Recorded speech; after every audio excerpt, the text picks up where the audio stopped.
Mm. Hi guys, my name is Guru Shakia and welcome to my beautiful channel. I'm kind of tired tonight, but I've been wanting to put this video out all day about toxic relationships because I feel like I've been seeing synchronicities about that all day. So I'm guessing a lot of you guys need to um, basically figure out how to leave them. And a lot of my tarot readings, a lot of times this message comes up for a lot of you guys, but it didn't dawn on me that some of you guys may not even either know you're in a toxic relationship or you just don't know how to leave it. So I'm gonna touch on kind of like why we stay in toxic relationships, how you can identify a toxic relationship, and then how to leave it. Because I myself have been in many toxic relationships and I had to leave them recently. And there are many different types of toxic relationships, from boyfriend and girlfriend, from family, co-workers, all these different types of from friends, from acquaintances. Even there's many different types, and toxic relationships are actually very common. um, just like dysfunctional families are very common. um, which was really odd to me to figure that out, because especially when it comes to family, we're always taught like, oh, family, you're down, ride or die for good no matter what. But they can be the most harmful and hurtful people. But let's see what else. So I'm gonna get right into it. So why we stay in toxic relationships? A lot of times we stay in toxic relationships because they are convenient. Meaning these are the only friends or family you always have around all the time. You knew them since your childhood, so you put up with their shit. Another type of toxic relationship is family. For example, I was touching on a lot of family. It's not uncommon for family to guilt trip you into staying bounded to them for whatever reason, no matter how much they treat you poorly. um, and a lot of time family members like to use that the family as like this I'm bound to you for life type thing, even though they could be very abusive. Just like anyone else, we're all human. um, Boyfriend and girlfriend toxic relationships, I think a lot of us know how that can go with the push and pull with that. um, Abusive ones on the more serious scales. So these are all different types of toxic relationships, and a lot of times we stay out of because it's convenient, um, because we are used to it, because we grew up in it, and we know nothing else. I feel like I'm about to sneeze, but I'm like, but I'm like holding it in. Something irritating my nose. Okay, but those are the reasons we stay, and basically a very common reason why we stay in toxic relationships is because we're used to it. It's all we ever known. Like me growing up in a very not a poor upbringing, but I guess you can call it the hood. um Basically a lot of it's like if you're used to being in a very abusive or dysfunctional family or around toxic people who always put you down, um you get really used to it because it's not like you've been introduced to anything better. So you kind of get this ideal like, oh, this is all I'm ever gonna know. You kind of don't even know that there is anything better. Like there is people that can treat you well, or people who can be nice to you or gift you or uplift you. And it sounds crazy, but that was a perfect example for me. Before I distanced myself from toxic people, I was not aware that everyone didn't grow up dysfunctional, um, and being abused, or it didn't dawn on me that people have better parents or better families that don't belittle them, or that do actually believe in their dreams. um, or there's guys and girls that date that don't actually abuse each other physically, mentally, or emotionally. But a lot of times we don't know this if that's all we've ever seen is being with toxic people. So these are very common reasons why we stay in toxic relationships. And because it's convenient. And I'm trying to think of another reason why we stay in toxic relationships.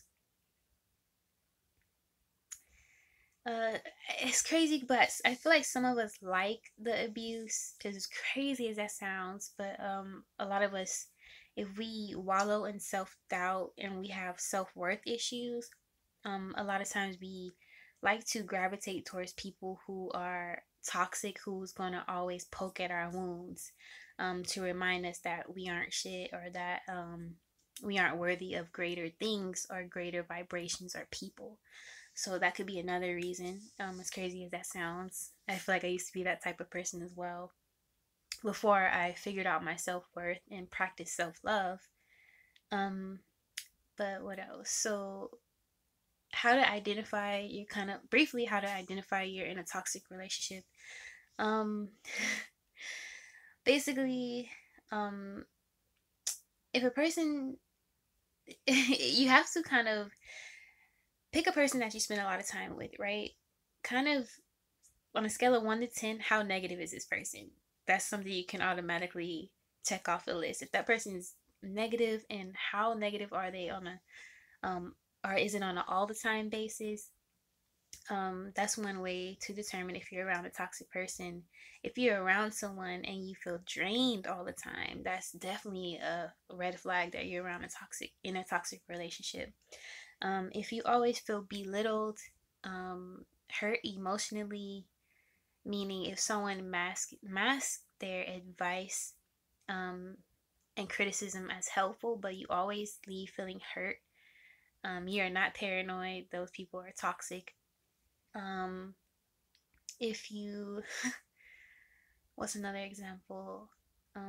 If a person is controlling, if a person guilt trips you all the time and tries to make you conform to their point of view all the time without you having a say, or they don't really care about your opinion, or your health or well-being, um, and they show little interest in you and your well-being, for example. Those are just little ways to show you're in a toxic relationship, especially if it's abusive in any way, mentally, spiritually, physically. um, Definitely, it's a toxic relationship. But mostly, more so, the negativity level. Like if you know someone's negative, but you always spend time around them for some reason. A common thing like this is frenemies, or the best friends who knew each other since grade school. That's another another way to know that you're in a toxic relationship. The friends that kind of make you feel bad, but for some reason you stick around. Um, but we use these excuses like, oh, but I've always known this person, they've always been this way, or maybe I am a bad person, maybe I do deserve to be treated like shit, or maybe I am, all these things that this person, all these names this person is calling me. But those are all examples of a toxic relationship. How to get out of it? um so I was touched on this in my latest videos. I was in a very abusive relationship with my ex lover. How I got out of it was basically, it took me to reach the bottom of the, like, my rock bottom, which I don't want you guys to get to this point before I left him. But he was very toxic as far as all the, like, emotional abuse, very belittling, physically abusive, all these things. But it took me till I hit rock bottom to leave. But how I left the situation was basically distance. Distance is the key to um, basically leaving toxic relationships. And I left my family, actually, which sucks because I still think about this. But um, in my recent, right now, in the age I'm at right now, 24, for me, my family became very toxic, and I kept them around out of, the whole family. Oh, it's family, you always deal with them no matter what. But I felt like they're the most hurtful people ever, and so I had to leave them. And how I left that situation and my ex-lover is distance, by cutting them off, by all cutting off all communication, no answering texts, no answering calls, for example, and basically moving on. And that's just, distance is a big deal, cutting people off is a big deal, and preserving your energy. We really have to get in the practice of who we allow into our energy bubble, because it really does affect our health. Even on a daily basis, the people you f with on a daily basis, even if you're not really friends or acquaintances, even, but if you like, you heard a saying that the five people you keep around you is who you become. Especially if you're very empathic or you're a very sensitive and highly sensitive person, you have to be very particular in who you allow in your space. Um, but basically, distance.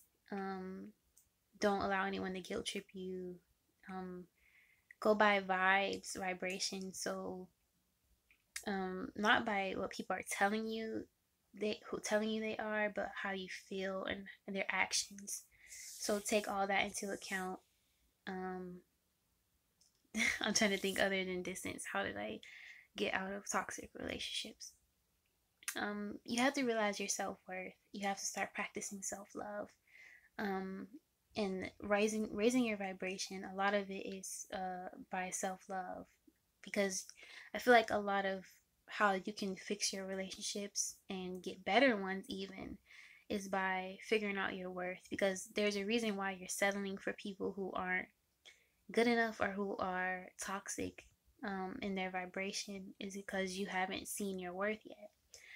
But the day that it clicks in your mind that, oh, I deserve better, is the day you're going to let those people go and go in search of something much more greater for you. And I can't really tell you how, how to like switch that flip, because that switch, because I feel like when everyone's ready, it'll come in their own time. But there's going to be a day where you're going to be like, I don't have to put up with this shit. And you're just going to dip. And basically, how you can up your worth is, again, like I said, you can either watch my self-help, self-love videos, or even ask me questions on how to love yourself more. But a situation can't really change unless you want it to change. First of all, I could tell you all day how to get out of a situation, but unless you want to change it, it won't change. So when the day comes that you want to leave a situation, um you can't hesitate to cut all ties and just to go in search of whatever it may be, a better relationship, a better friend, a better family, a better place to stay, a better job, all these things that, all these toxic things in your life, you have to be courageous enough to let them go and to allow new to enter your life. Um, and part of my journey of letting the old go was having hope that the new would be much better. And you really have to be optimistic um, in this journey if you choose to go down that route. And needless to say, once I made that decision in my own life, it did help me for the better. But I did notice that for example, when I left my family situation, I did jump into another situation that was similar, slightly better, not even slightly better probably, but a little bit, a little bit different. But then, like, so when you leave a situation, you may not even find what you're looking for right off the bat, but once you have that note in your head of like, I can define what love is for myself, and I won't stop searching for it till I get it, then it will allow you that freedom to roam about until you achieve that goal. Meaning, since I left my family, I probably moved to 2 new homes since then, and I'm not done yet, because I haven't created the reality or the relationships that I want to yet. But knowing my worth means that now I have the willpower, the strength, and the courage to go and search for what I deserve and what I'm meant to have. And all of us are meant to have this treasure, these good relationships. You just have to believe that and go in search of these people that, your vibe attracts your tribe, like Infinite Water says. You just have to believe that there's better out there and to let go. and cut ties. But if some of you guys need the more energetic part of this, cutting ties with people, if you have left them, you can call on Archangel Michael, pray if you believe in archangels. Pray to Archangel Michael to cut all etheric cords attached to your being, and or ask him specifically who to cut ties with so that you can start healing from that situation or that relationship. um, see what else. See if my guys have anything to chime in that I'm missing or anything. Um, I think that's it, you guys. But yeah, I hope this was helpful to someone. Be dope, be you unapologetically, live freely. Yeah, peace.